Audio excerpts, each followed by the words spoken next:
Welcome back to Multifamily Rockstars. As you guys know, this is where we interview people that are absolutely crushing it in this business. And today's guest absolutely fits that bill. You know, we show you guys the inside scoop into how multifamily investors are creating incredible success in their businesses and in their lives. And as always, I've got my co-host, who's the director of our massive action team for our Warrior Group, Mark Nagy, on the call.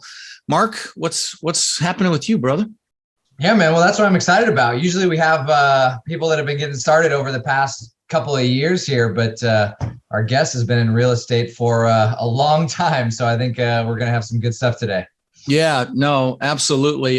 So his name's Charlie Peters, and Charlie, oh God, I don't know, he got 25 years experience, just has been around the business for a very, very long time, and kind of a unique individual as it relates to the Warrior program in that regard, actually, and he'll tell you all about that. But, he's pretty much done it all, and even approved to do HUD purchases and done different asset classes. And what I love about Charlie is, in this business, the most successful operators are the ones that are able to solve problems. And so we may make him stand a little longer than normal and talk about a couple of those examples. Welcome to the show, brother. Yeah, thank you so much for having me. I'm honored. Yeah, this is going to be a lot of fun. So why don't you give a little background, about who you are, real estate, why you got into it. Just give us, an overview of your chronology in this business. Yeah. So I realized as you guys were walking through that little introduction, I bought my first property when I was 26 years old. I'm 52 now. That was January in 1996 when I bought that property. And so I've actually been a real estate investor for more than officially half of my life now. So that's wow. Kind of an interest. Well, damn, you're old, Charlie. Yeah, damn, I hear you, man. I hear you. Yeah. So, what got me? Yeah, my very first landlord was my older brother. That's you guys know Caleb. That's Caleb's dad. He was my landlord when I was in college. I rented a 5-bedroom house with a bunch of my buddies, and I would like to tell you I was an exemplary tenant. However, that would be a lie. He may tell you differently there, but no, we had a lot of fun in that house. But I remember talking to him one day saying, why would you want to own real estate? Why do you have all these properties? And he walked me through, literally, he asked the question. This is a question that changed my life. He said, well, you earn some kind of rate of return on every dollar that you spend. Right. So if you go to McDonald's and you spend $10 on a value meal, number one, your ROI on those dollars is negative 100%. You lost it all. So the worst you can do is total consumption. So that's food, vacations, something where you buy it and there's nothing left over. Slightly better than that is buying clothes or cars or something that, goes down in value over time. And then he said, about real estate, because I want to get a good return on my investment. And I said, well, what's a good return on your investment? Right. And he said, well, I make probably about 50% on buying these old junky houses and fixing them up. And at that time, I knew just enough about numbers to know that Warren Buffett over his career, year in, year out, has returned about 28%. Right. All right. So my brother from Jackson County, Florida, is beating Warren Buffett. Love it. Love it. Love it. ROI. And that just really got my attention. And so I kind of started picking his brain. And he was my first mentor in real estate. He still owns probably about 90 properties here in Tallahassee.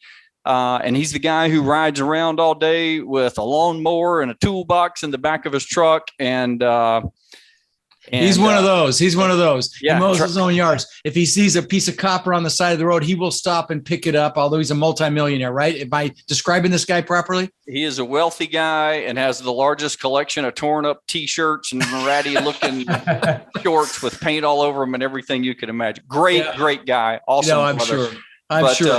Well, keep going. What happened? So you got intrigued. So yeah, no, I'm 25, and I'm from an ROI standpoint. I always kind of had this, not even realizing it at the time, but I always sort of looked at my life through 10-year glasses, where I could kind of see what I wanted my life to look like 10 years down the road. And so investing is absolutely a part of that. Financial freedom, and he was a real estate broker also at the time.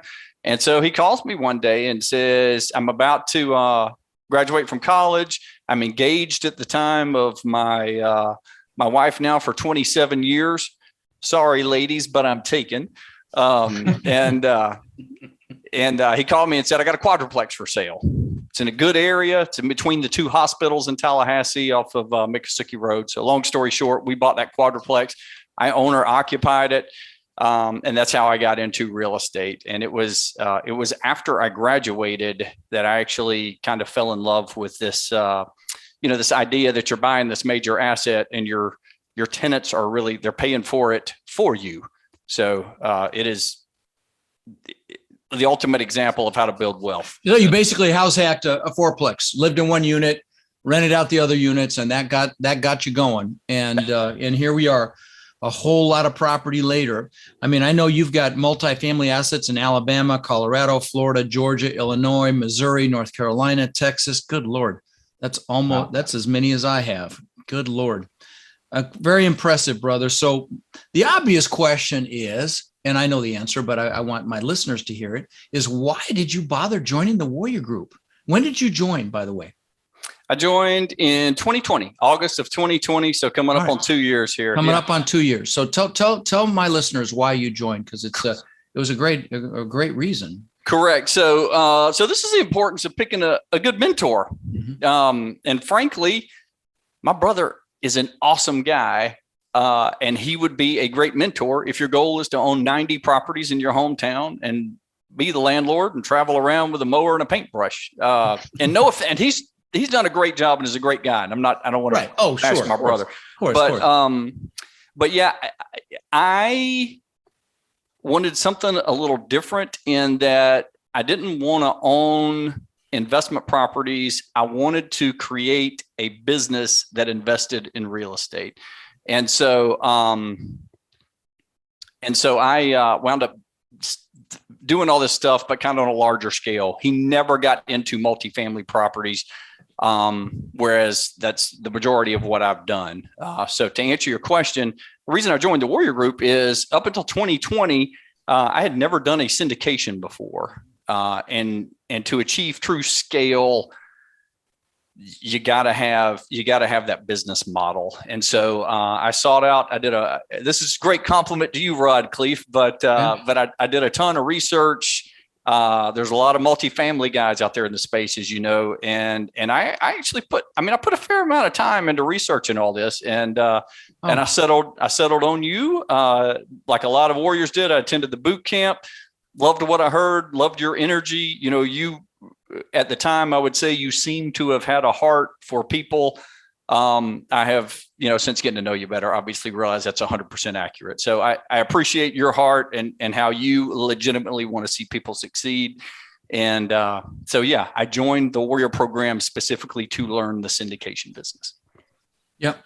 When you made that transition there, then from hometown investing, whatever you want to call it, over to syndication, what do you think for the listeners is the number one thing that they should learn when they're getting started if they want to do multifamily? All right, so I'm going to critique that statement just a little bit. I run 3 business models. So we have buy to flip. I still actually flip houses. That's just kind of, it is like clockwork. We have our systems and processes down for that. And then we buy multifamily properties that I don't syndicate, just for myself. And then the third, so we have 3 models. The third one is the syndication model. So we've added that in. So your question, back to his question around a newbie, so yes, thank you for that clarification, because I knew that. But back to a newbie, somebody coming in, what do you think they should do? What's the advice I would give them? Yeah. What do you think is the number one thing they should learn first, whether it be underwriting, whether it be whatever, right? I don't want to put any words in your mouth. What do you think it should be? The number one thing they should learn, I would back up even beyond that a little bit. And I would say, you guys, I am such a huge fan of goals, crystal clear goals. And so if you're going to get to a destination, you have to know exactly what that destination looks like. And this is, I mentioned it earlier, but it's looking at your life through 10-year glasses. What do you want your life to look like? And then if you can set goals that will get you to that destination and then break those goals down into a daily to-do list, you'll get there. So it's going to be a little different for each person, just because not everybody wants the exact same thing. Generically, I'd say just get educated, pick a good mentor, set solid goals. If you're going to pick a specific area to learn in the syndication business, I would say underwriting, because it's critical that you understand the numbers. Yeah. And if you're not analytical, you don't have to become, you need to know how to read a P&L and understand, how to look for anomalies and how to normalize expenses, all of which we teach at our boot camp. But typically what you'll see somebody that loves that align with somebody that's really more outgoing. Now, Charlie happens to be both, which is kind of unique. Talk about your favorite types of deals. I mean, again, I know what they are, but I just want you to put it out there. Because you actually expressed this to me, or maybe you did it publicly. I can't remember. Maybe you did it in the Facebook group. I just saw you post this or express this in the last few days. So, so again, it depends on which of those three buckets you're going into. Right. My bread and butter, which I think is probably what you're getting to, has been these, I'll call them extreme value add properties. They're typically in these tertiary markets that nobody wants to go to. And the property I think you're talking about there is our 88 unit property in Daleville, Alabama. That's an example of it. Yes, that's an example. But you know what? Before we talk about that one, how about you talk about a successful one that you've done in the past? Because I know you've done several of them. Talk about before we talk about this new one. Talk about, if you don't mind. I mean, if it's okay. Yeah. I'm an open book, man. We can stay here all day. Yeah. I know we absolutely could stay here for a full day, but I just know you've done case studies. When we met at the Warrior event, actually, we do these Warrior only events just for our Warriors, and we had 250 people there, and you did a case study about a unique one. And that may not have been this, that was, I think, a different example, because that had a parcel you broke off and stuff like that. But talk about, one of these really hairy deals that you did that would scare the average Joe. Yeah. So, when you mentioned that, the first one that pops into my mind, 76 units in Andalusia, Alabama. Oh, and good. So, wow. Yeah, the federal government will provide loan programs through the USDA for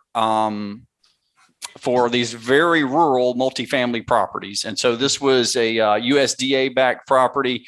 The previous owner stopped making the payments. The federal government foreclosed, took title to it. The federal government does not want to be a residential landlord, and they kicked out all the tenants. Wow. Boarded up the whole thing. Homeless people came in, ripped the boards off, and had moved in. And the federal government auctioned it off, and we bought it at an auction.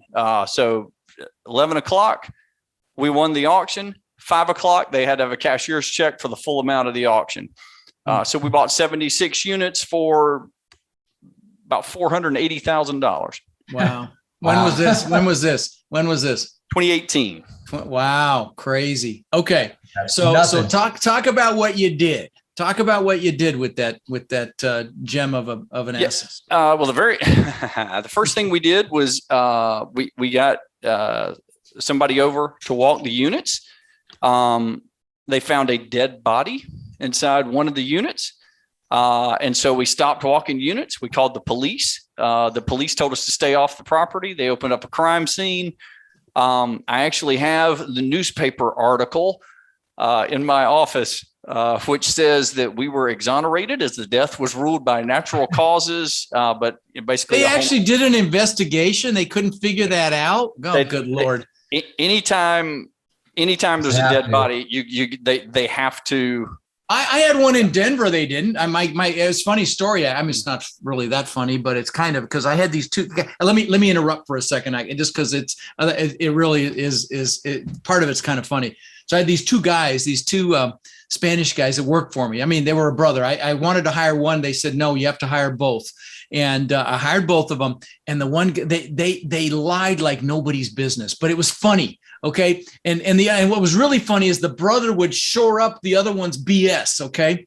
And so they called me one day. They were doing maintenance and renovations for me. Like, we found a dead body. And I just said, shut up. And I hung up the phone. Okay. They called back and they said, hey, we really found a dead body. I'm like, quit freaking bugging me. And I hung up the phone again. Then they finally got on the third time. They're like, and it was just, it was a vagrant that had gone in there and actually, I think, froze to death. Some sad thing, but yeah, and then I drove out there and I expected to see, tape and lights everywhere. And there was just a cop in his cop car just writing a report, and, that was it. So I was just kind of surprised to hear that they even had to look at you for it. It's kind of interesting. But anyway, I just needed to throw that in. I say we were exonerated. I don't think we were ever really right. Okay. People of interest there, but all right. But yeah, it was about 24 hours. They roped it off. They did their investigation, determined natural causes. And so we got the body out of there, but it was there really was a newspaper article. And anyway, kind of a cool little thing. So, yeah, that's the biggest excitement they probably in that town in 12 months, but so you cleaned it up, you got the body out. What next? One building at a time. We would go in, renovate. You turn the water on to one building. There's leaks everywhere. So you go in, you stop the leaks. Fix the plumbing. It's the structural stuff has to be done first. So we put new roofs on simultaneous to while we're fixing the plumbing. But once the plumbing's done, you're kind of stabilized. And so then you can go in and do all the cosmetic improvements and everything. It was built in 83. We didn't do many. That's not that bad. I mean, we have assets that are older than that. So, okay. 100%. Yeah, it was all PVC piping.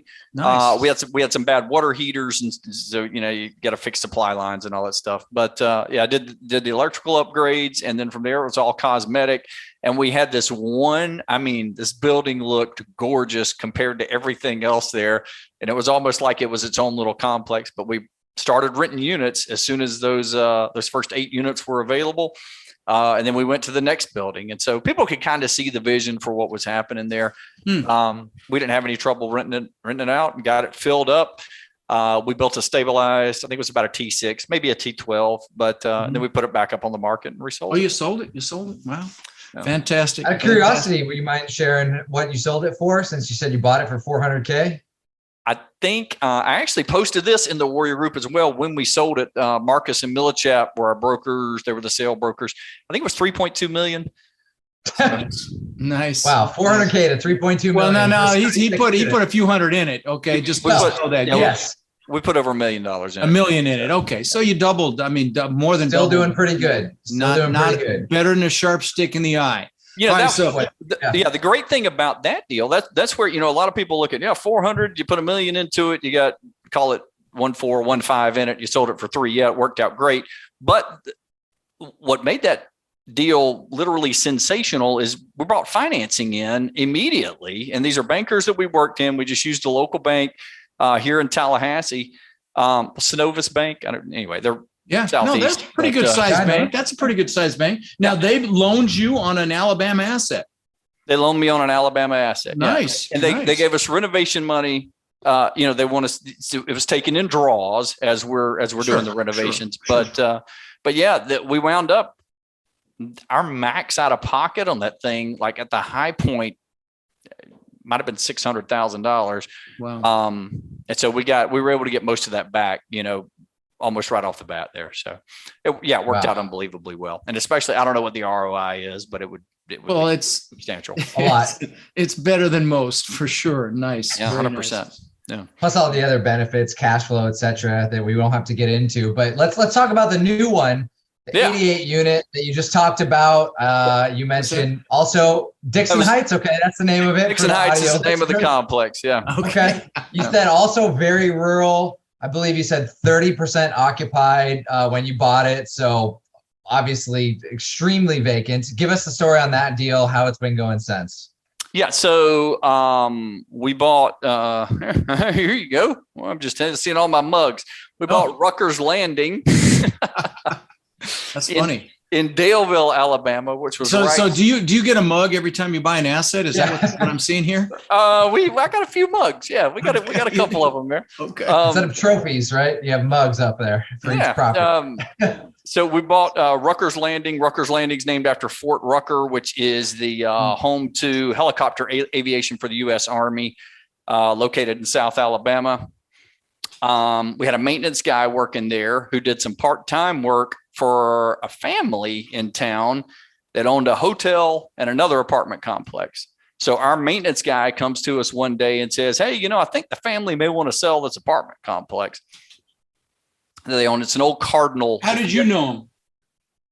Our maintenance guy told us that the family that he worked for on the side had mentioned they might want to sell. Gotcha. He was already your maintenance guy. Got it. I'm sorry, I missed that piece. Okay. But yeah, no broker involved, no nothing. This is just my maintenance guy coming in saying, hey, I think this place might be for sale if you want to make an offer. And so absolutely. So we called him up, had a conversation. They were here, we were there, and he's got one hand up, one hand down for the people that are watching. You were pretty far apart then initially. Yes. Yeah, I don't even remember, but it worked out, and so we paid $850,000 for that for 88 units. So that's just under $10,000 a door. So how long ago? Which sound, Rod, you're in Sarasota, so that sounds how long ago? 2020. 10,000 a door. Good God. No, I'm curious, Charlie, because you mentioned earlier that these are deals that you said, quote, people don't want to touch. Why do you like these properties, and why do you like to get into them and touch them and buy them? I would look at both of those properties and say that the downside risk is darn near almost non-existent. So I love that stuff. By the way, this is all the stuff I grew up on too, man. This is why we get along so well. I mean, this is the same crap I did. And these brothers fix these places up, and not larger ones like you're doing. It was more smaller stuff, 12 unit, 16 unit that we'd go in and do the same thing, just trashed and destroyed. I remember I bought a sixplex on Northeast Denver for 20,000 a unit, and each one now is worth $1 million. That area gentrified, but yeah. So yeah, this is like music to my ears. So what happened with that 88 unit? Talk about that one. It was 30% occupied. You bought it from the Ruckers Landing. What happened with that one? From a local family in town on that. Right. So yeah, so we bought it from them. About 30% occupied. It was in terrible shape, Rod. This is the first time I always tell people, I've been doing this forever. I've seen everything. Well, we pull up out there. They have carpet on the roof to try and keep water out inside their places. I'm like, is that carpet? And sure enough, they had carpet up there trying to get. So, we're rolling that off. First thing you do, you roof it. If there's a takeaway from today, the first thing you do on a really bad place is fix the roof. Absolutely. You got to solve the water problems. You got to solve the water problems. And then plumbing. So again, water problems. You got to deal with the water first. Yeah. Right. Yeah. So yeah, same kind of thing. This is this prescription that we've done over and over. We pick one, in this case, we did not. We picked the most occupied building, which was also right near the entrance, completely renovated it, and then moved on to the next building at a time. So that's an interesting strategy, because, a lot of people will do one piece of a renovation in all the units, like all the paint, but the way you did it is much better. And that's the way we do it as well, is just to do a building at a time and a unit at a time. Now, do you have your own crews, or did you use management companies to help? Did you have a construction company? How did you handle the renovations? On the 88 unit property, we had a contractor who agreed to work for free for some of the equity. Wow. And then we had some problems with him. and he took a buyout and is gone now. So we have another crew in place. We still have 3 buildings to go there, so we're not done. Oh, wow. So you've been working on it for a couple of years. Okay. No, well, I mean, with that kind of that kind of outlay to buy it, it's I'm sure it cash flowed very quickly. Yeah. Do you have a third party property management company you use in these different locations since you're all over the place? I'm guessing you do. Yeah. That one, the 88 unit property was managed by a third party property management company. We have just transitioned. My girl that was running Dixon Heights for us in Andalusia. These places are like 45 minutes apart. So we just hired her back. And so she started back actually this past week. So she's our property manager now. So she's going to manage it. You're just going to keep it in-house, not have we're taking that in-house. Yeah. Yeah. Nice. So, we talked about you, joining the Warrior Group a couple of years ago. What's that experience been like for you? Oh, it's been awesome. Yeah. Yeah. What do you remember, Rod? Yeah. Do you remember? I'm sure you don't remember because I know you talked to 50 million people. But the question I asked you when we were on the phone, I said, if I'm disappointed with this, can I have my money back? And you said, what did I say? You said, Charlie, if you think this is a scam, I'll give your money back. Yes.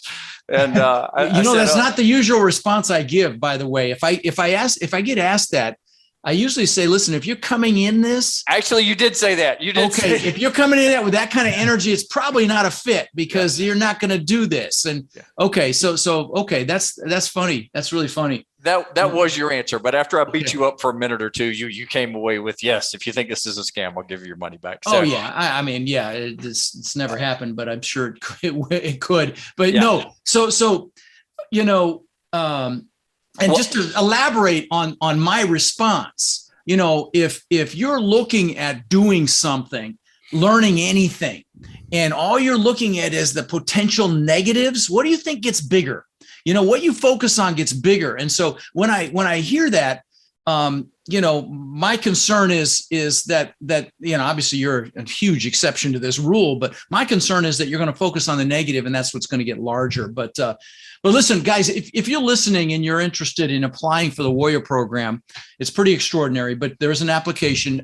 Really, the application is verbal. But if you're interested, text the word crush to 72345. You'll put your information down, and we'll set up a call. And I'm going to say this to you: you're going to leave that call better than you went on it. I will promise you that.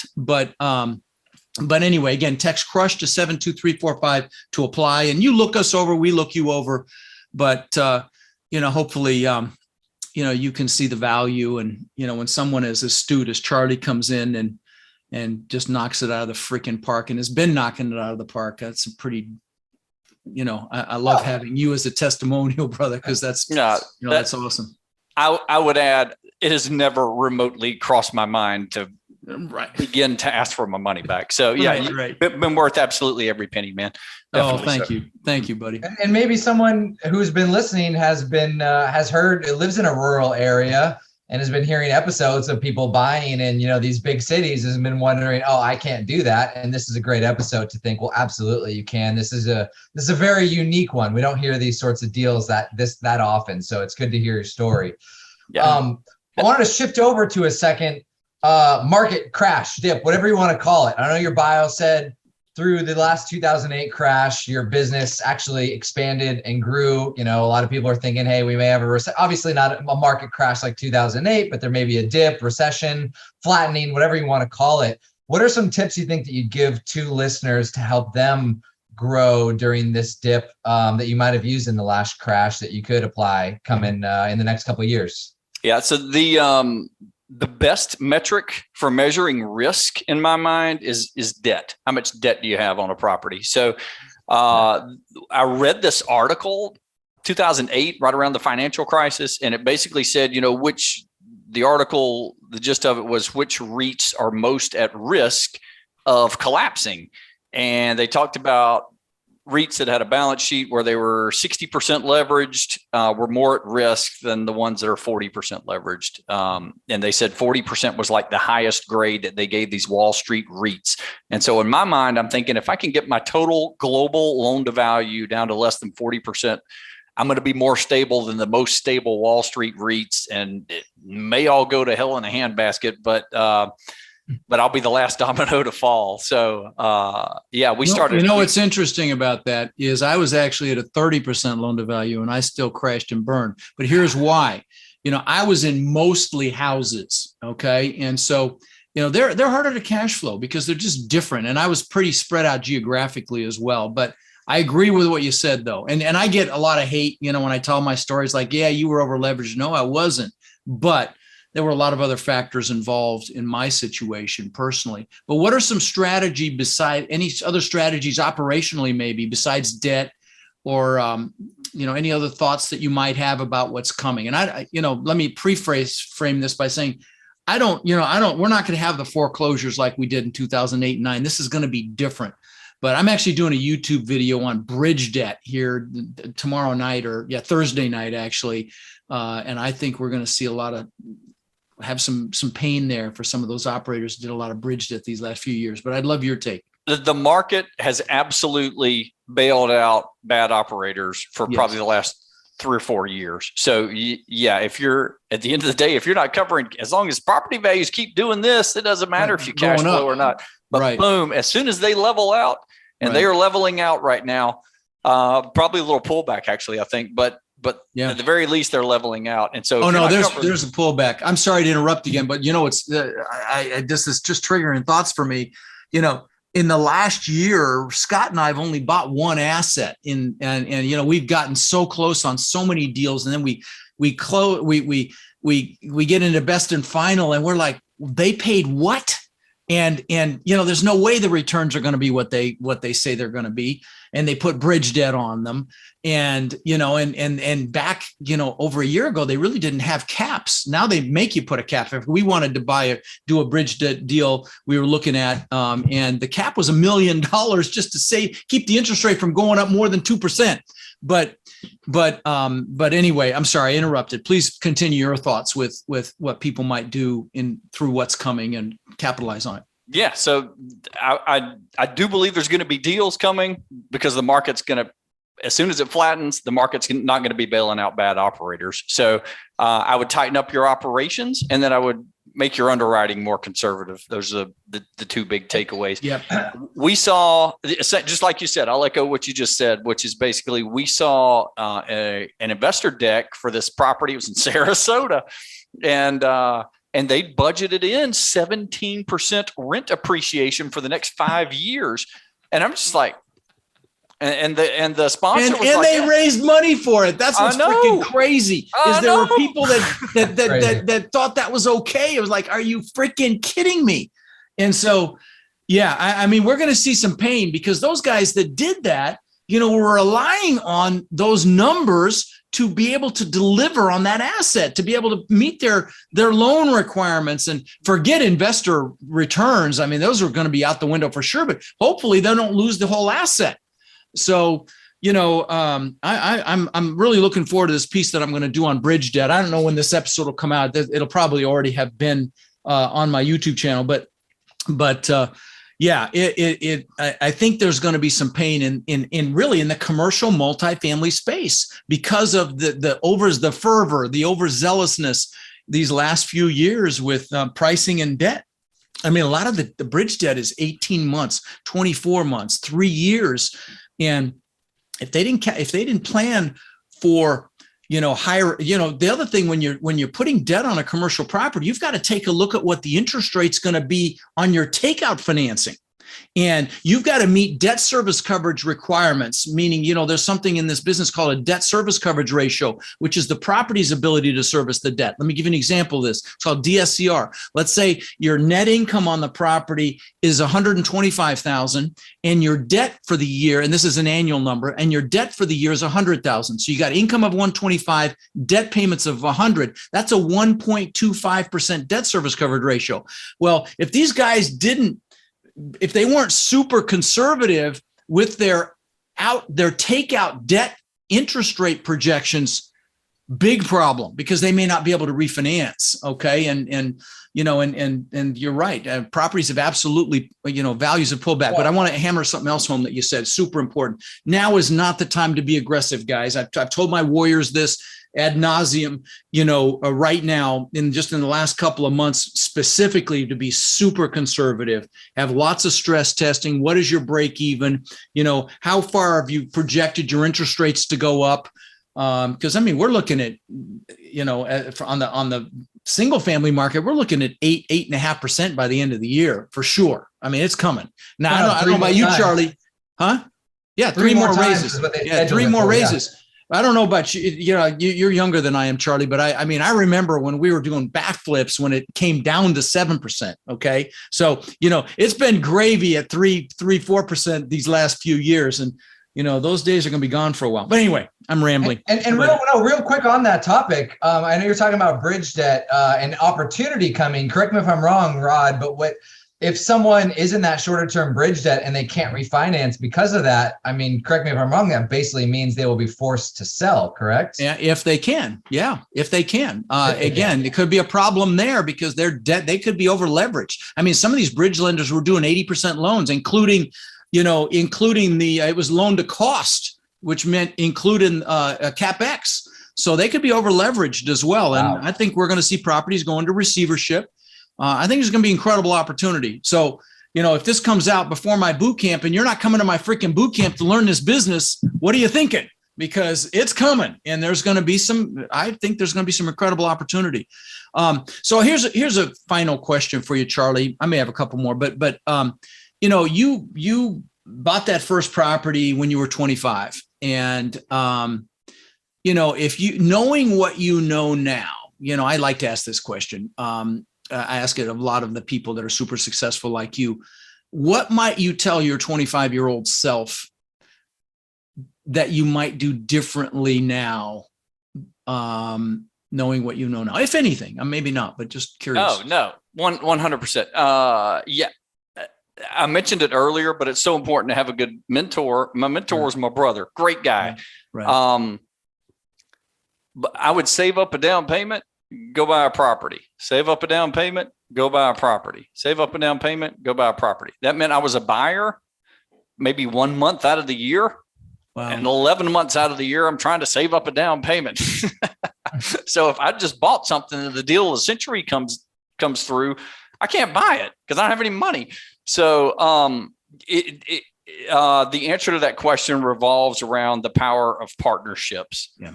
The advice would be everybody has people in their network. You pick the highest level of integrity people that you can find. And that's those are your partners. That's who you want to be in business with. It's all about integrity. So, but yeah, you can kind of fill each other's holes that way. My second largest investor now is a medical doctor, great guy, one of my best friends. And we always talk about that, gosh, if we'd have met, if we just would have met 25 years ago, he's my age, so he was a young, intern making all this money, but working 70 hours a week or craziness. Right. Yeah. So we could have done some cool stuff if I would have met him and we'd have recognized those needs back in 1996. That would have been beautiful. And I could have gone so much further, so much faster rather than just trying to do everything myself. So here's the line I tell people. I'll take 50%, 20%, 30%, 40%, 50% of something over 100% of nothing any day. Right. That's kind of saying the same thing you're saying, Charlie, and as it relates to integrity, we talk about, I think my warriors have exceeded 70,000 units owned at this point. It's pushing 70,000, if not that we know of. And most of those are done between warriors. And there's an incredible amount of integrity in the group. Would you agree with that statement? I would agree with that. I've been very impressed. I don't know how you pulled off putting this caliber of people together, but you got some top notch, absolute top notch. And frankly, some of my best friends that I didn't even know 2 years ago now. We don't take everybody. And I look at that very, very closely, but well, listen, brother, I really appreciate you coming on the show. It's great to see you. just it'd be fun to do this again in 2 years and see what's happened in the last 2 years, because I know you're balls to the wall with this. But yeah, we got some cool projects going, man. So yeah, I'll be excited to talk about them. Right. Mark, you got anything else, or are we good? No, that's it. All right. Take care, Charlie. Appreciate it, man. Thanks, Charlie. And we'll talk soon. Sounds good. Thanks, guys.